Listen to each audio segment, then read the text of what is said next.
स्वागत है आपका।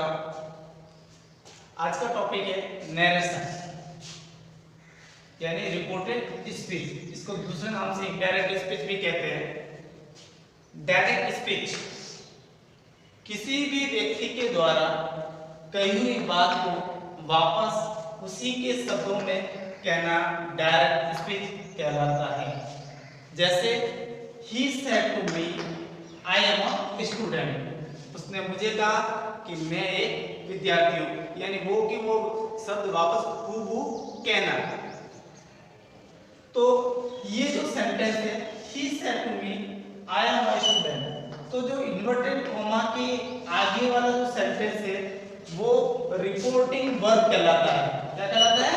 Reporting verb. और जो इन्वर्टेड कॉमा के अंदर बंद है उसे कहते हैं रिपोर्टेड स्पीच। तो रिपोर्टिंग वर्ब, अब यहाँ पर रिपोर्टिंग वर्ब कौन सी हो तो कोई जरूरी नहीं। तो रिपोर्टेड स्पीच का परिचय कराने वाली जो क्रिया है वो रिपोर्टिंग वर्ब कहलाती है। यानी ये जो क्रिया है ये क्या कहलाती है?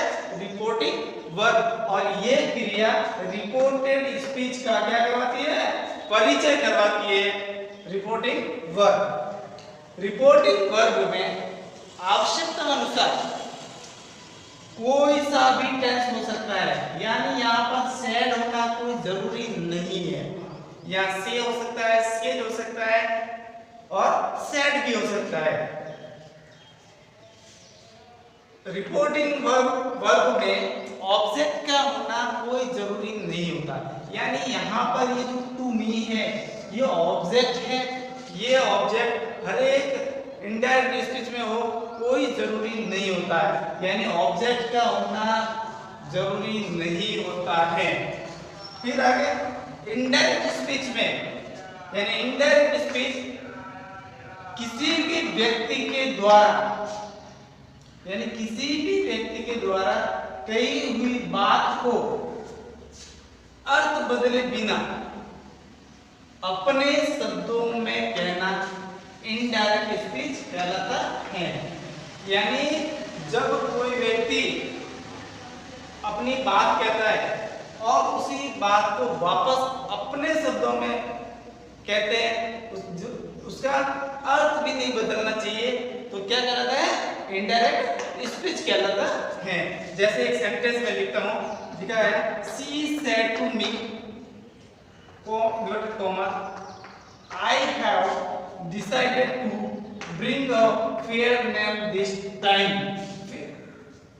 तो फेयर नेम यानी नाम रोशन करना। तो ये एक डायरेक्ट सेंटेंस है, इससे आप इनडायरेक्ट में बदलते हैं। तो देखिए she told me।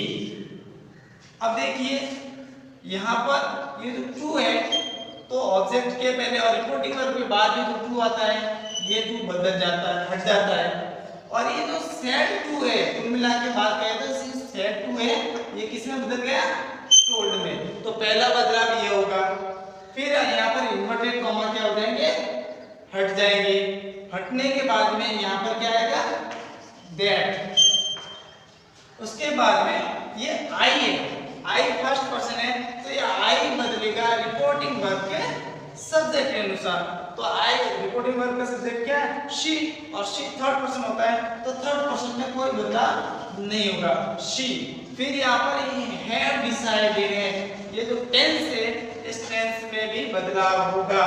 तो हैव डिसाइडेड बदल जाएगा हैड डिसाइडेड में।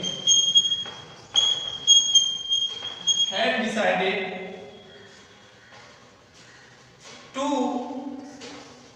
ब्रेक। अब टू के बाद हमेशा क्रिया का फर्स्ट फॉर्म ही आता है अ फेयर मैन। ये एक फ्रेज है अ फेयर मैन।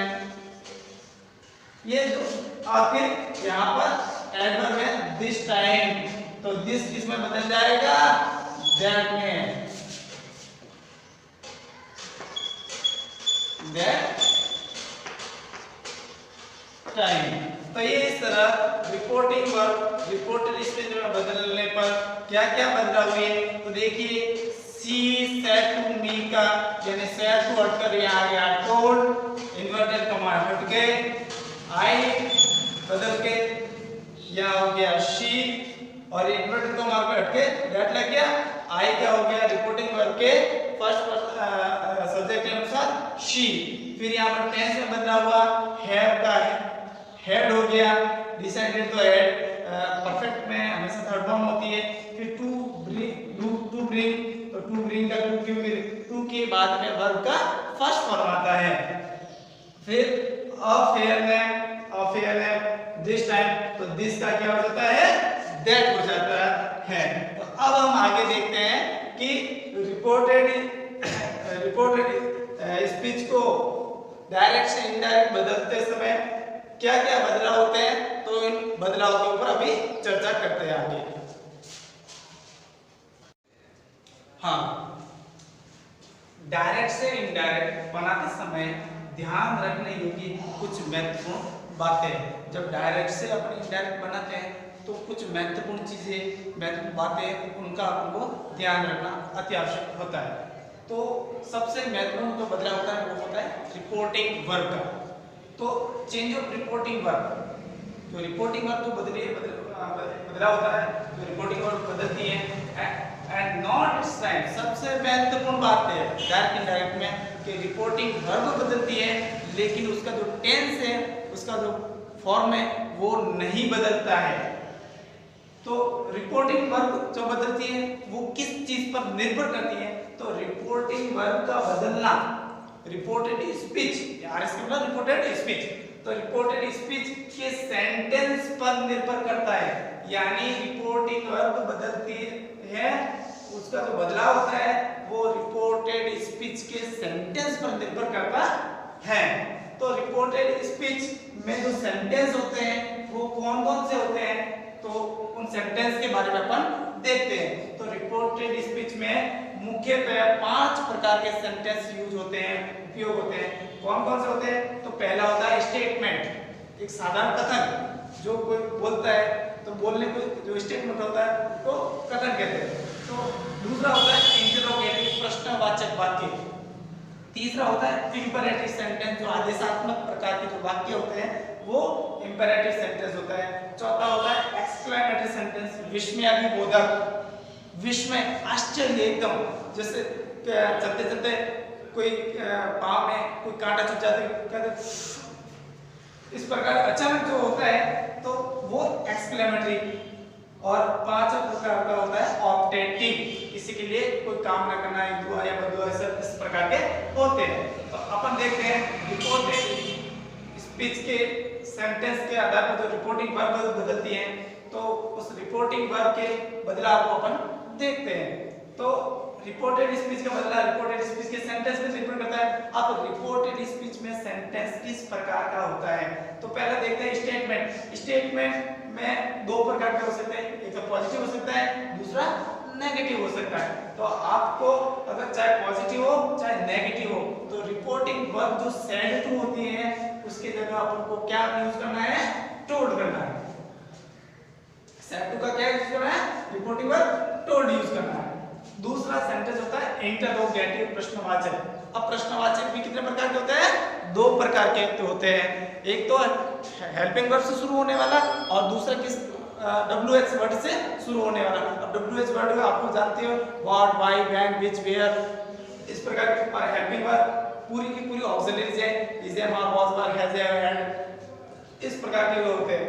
तो WH से शुरू होने वाला हो चाहे हेल्पिंग वर्ब से शुरू होने वाला हो, तो वहां उसमें सेंटेंस में अगर रिपोर्टिंग वर्ब सेड टू है तो सेड टू की जगह अपन को काम में लेनी है आस्क्ड। तो रिपोर्टिंग वर्ब कौन सी हो जाएगी, आस्क्ड हो जाएगी।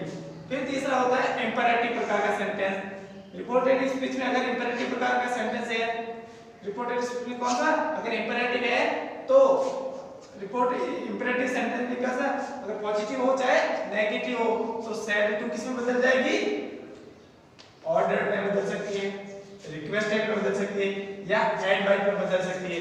यह रिपोर्टेड स्पीच के सेंटेंस की प्रकृति पर निर्भर करता है कि वो क्या आदेश दे रहा है, या रिक्वेस्ट कर रहा है, निवेदन कर रहा है, या कोई सलाह मशवरा कर रहा है, या कोई सलाह दे रहा है, तो उसके आधार उसको देखकर आपको रिपोर्टिंग वर्ब यूज करनी है। चौथा होता है एक्सक्लेमेटरी सेंटेंस। एक्सक्लेमेटरी सेंटेंस में सैड टू की जगह एक्सक्लेम विद जॉय या तो प्रयोग होगा, या एक्सक्लेम विद सॉरो प्रयोग होगा। अब मुझे बताइए कि एक्सक्लेम विद जॉय कहाँ प्रयोग होगा और एक्सक्लेम विद सॉरो कहाँ प्रयोग होगा। तो जहाँ खुशी की बात हो, जैसे शादी ब्याह है तो, या कोई आप मैच जीत गए तो खुशी होती है ये, तो वहां पर जॉय होगा। और जो को चलते चलते पाँव में वो काट चुके, क्या हो गया, दुख हो गया, तो दुख होते क्या हो जाएगा, एक्सक्लेमेटिव विद सॉरो का प्रयोग हो जाएगा। फिर जो पांचवा प्रकार का होता है ऑप्टेटिव सेंटेंस। अगर रिपोर्टेड स्पीच में ऑप्टेटिव सेंटेंस है तो आपको सैड टू की जगह विश्ड या विश्ड फॉर का प्रयोग करना है। तो ये जो महत्वपूर्ण रिपोर्टिंग वर्ब का बदलाव था, ये इस प्रकार का था कि कहां पर किस रिपोर्टिंग वर्ब का प्रयोग होगा। अब अपन देखते हैं आगे कंजंक्शन का, यानी इन्वर्टेड कॉमा हटने के बाद में, इन्वर्टेड कॉमा हटने के बाद में आपको वहां पर दोनों वाक्य रिपोर्टिंग वर्ब और रिपोर्टेड स्पीच को जोड़ने के लिए कंजंक्शन एक संयोजक के रूप में आप किस वर्ड का यूज करेंगे, वो तो उसके बारे में अपन देखते हैं। अगर स्टेटमेंट वाला हो है सेंटेंस और तो वहां पर आपको इन्वर्टेड कॉमा हटाकर किसका प्रयोग करना है, दैट का। ध्यान रखना, सिंपल सेंटेंस है, पॉजिटिव हो या नेगेटिव हो, तो आपको इन्वर्टेड कॉमा हटाकर कंजंक्शन कौन सा यूज करना है, दैट यूज करना है। फिर अगर इंटरोगेटिव सेंटेंस है, प्रश्नवाचक, रिपोर्टेड स्पीच में अगर प्रश्नवाचक है और आप इन्वर्टेड कॉमा हटा रहे तो वहां पर कंजंक्शन कौन सा प्रयोग होगा, तो ध्यान रखना इंटरोगेटिव सेंटेंस दो प्रकार के होते हैं, एक तो हेल्पिंग वर्ब से शुरू होने वाला, दूसरा होता है WH से शुरू होने वाला। अगर हेल्पिंग वर्ब से शुरू हो रहा है तो आपको कंजंक्शन क्या, या तो इफ आएगा या वेदर आएगा, लेकिन आपको ज्यादातर मोस्ट ऑफ किसका प्रयोग लेना है, इफ का प्रयोग लेना है। फिर अगर WH से शुरू होने वाला कोई सेंटेंस है तो आपको कंजंक्शन के रूप में जो WH वर्ड दे रखा है, जो WH वर्ड रिपोर्टेड स्पीच में दे रखा है, ये जो जहां वाक्य शुरू हो रहा है, व्हाट से शुरू हो रहा है, व्हेन से हो रहा है, वेयर से हो रहा है, विच से हो रहा है, तो जो WH वर्ड दे रखा है उसी वर्ड को एज इट इज कंजंक्शन के रूप में प्रयोग करेंगे। फिर तीसरा होता है इंपेरेटिव सेंटेंस। इंपेरेटिव सेंटेंस भी दो प्रकार के होते हैं, एक तो पॉजिटिव होता है और दूसरा नेगेटिव होता है। तो पॉजिटिव अगर सेंटेंस है तो कंजंक्शन के रूप में टू का प्रयोग करना है, और अगर नेगेटिव है तो आपको कंजंक्शन के रूप में नॉट टू का प्रयोग करना है। फिर चौथा है एक्सक्लेमेटरी सेंटेंस। तो एक्सक्लेमेटरी सेंटेंस में आपको इन्वर्टेड कॉमा हटाकर दैट का प्रयोग करना है, ये ध्यान रखना।